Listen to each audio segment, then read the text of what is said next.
sehr gut. Dann seht ihr hier noch diese,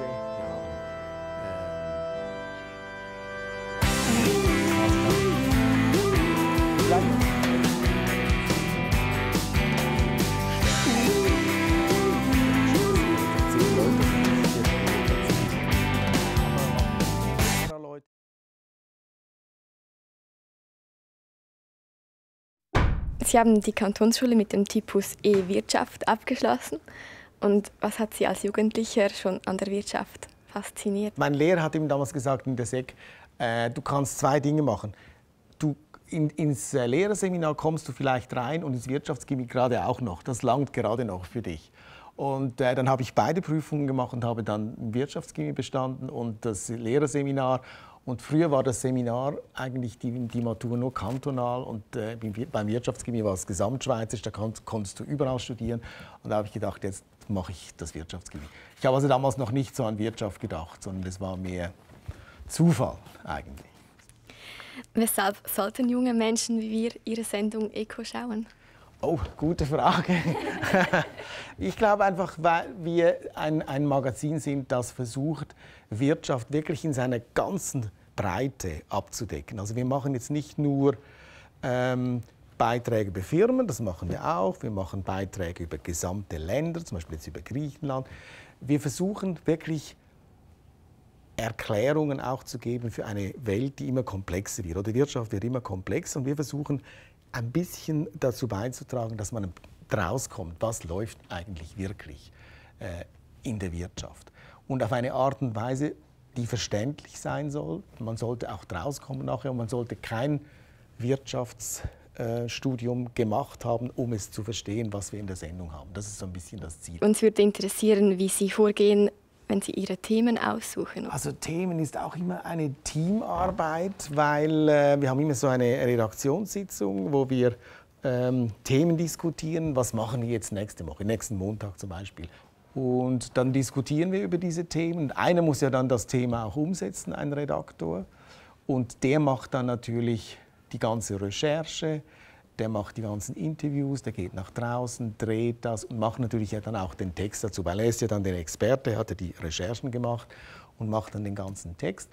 Und ich bin dann oft in Kontakt mit dem Redaktor vorher, um ja die Moderation zu gestalten, weil die Moderation sollte ja so spannend sein, dass man auch unbedingt den Beitrag sehen soll. Das heißt, ich muss auch immer wissen, was im Beitrag vorkommt. Manchmal liegt der Beitrag am Montag oder am Freitag schon vor und da kann ich reinschauen und mir Gedanken darüber machen, was machen wir jetzt für eine Anmoderation. Und sehr oft passiert die Anmoderation in Zusammenarbeit mit dem Redaktor, der den Beitrag gemacht hat. Der schreibt schon mal einen kleinen Vorschlag für die Moderation und ich versuche dann, das noch ein bisschen umzuformulieren. Und am Schluss geht der Produzent noch mal drüber und der Chef geht noch mal drüber und ich gehe noch mal drüber, bis dann am Schluss es ist auch wieder so ein Gemeinschaftsprodukt, das eigentlich dann entsteht. Wir haben gelesen, dass Sie 14 Jahre als Radiomoderator arbeiteten. Und uns nimmt es Wunder, was Sie an diesem Beruf so fasziniert hat. Das ist eine gute Frage, was mich daran so fasziniert. Was mich eigentlich fasziniert ist, an diesem Beruf, hauptsächlich am Beruf des Journalisten, ist, dass man mit unglaublich vielen Leuten tagtäglich zu tun hat. Mit Leuten, wo man eigentlich sonst als normaler Mensch kaum in Kontakt komme. Also ich freue mich immer darauf, wenn wir jetzt dann wieder an das Swiss Economic Forum gehen. Das ist in Interlaken. Da ist so die ganze Schweizer Wirtschaftsprominenz dort. Und da kann man mit so vielen Leuten interessante Gespräche führen. Oder wenn wir ans World Economic Forum denken, da gibt es natürlich dann Leute dort, die dort sind, wo man sonst nie in Kontakt käme. Und das finde ich spannend, weil wir eigentlich jeden Tag wieder mit anderen Leuten zu tun haben, jeden Tag mit anderen spannenden Interviewpartnern. Ich glaube, das macht wirklich das Spannende aus. Sie arbeiten nun schon fast seit 8 Jahren beim Schweizer Fernsehen. Und haben Sie trotzdem noch Momente, wo Sie Lampenfieber spüren? Ja, eben das gibt es so bei schwierigen Interviews. Oder manchmal, wir hatten jetzt auch eine neue Form mal versucht mit 2 Interviewgästen, die quasi aufeinander losgehen. Und also so Gegenpositionen haben, der Pro, der Contra. Das war neu und das ist dann schon ziemlich aufregend zum Schauen, funktioniert das überhaupt? Jeder muss die Möglichkeit haben, etwas zu sagen. Sie dürfen aber auch nicht sich gegenseitig immer reinreden. Das haben die Zuschauer nicht gerne. Da muss man ein bisschen Spiel, so eine Art wie Schiedsrichter sein. Und das ist eine neue Rolle. Das war wirklich spannend, dass man dann schon ein bisschen nervös. Da hat man schon ein bisschen Lampenfieber vorher. Weil es ist ja immer live, wir sind wirklich immer live am Montagabend. Und da weiß man manchmal wirklich nicht, kommt es gut oder kommt es schlecht.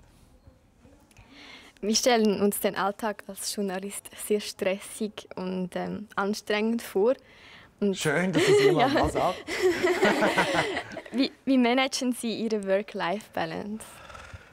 Ja, das ist manchmal ein bisschen ein Problem, weil man manchmal gar nicht so richtig abschalten kann. Oder wenn ich zum Beispiel abends die Tagesschau schaue oder 10 vor 10, dann frage ich mich, hätten wir das jetzt nicht auch bei uns in der Sendung haben sollen? Oder was könnte man jetzt mit dem machen, was die jetzt bringen und so. Und dann gibt es ja auch noch die sozialen Medien. Man muss auf Twitter sein, man muss auf Facebook sein. Also man könnte 24 Stunden ständig, der Newsflow fließt ja immer weiter und immer weiter. Und da muss man manchmal wirklich sagen, jetzt schalte ich einfach mal ab. Und ich schalte ab, indem ich ein bisschen Sport mache und indem ich relativ viel lese. Und wenn ich dann lese ich Romane oder sowas, nicht unbedingt Sachbücher. Dann lasse ich mal wirklich Zeitungen und Magazine weg und lese dann irgendeinen Roman.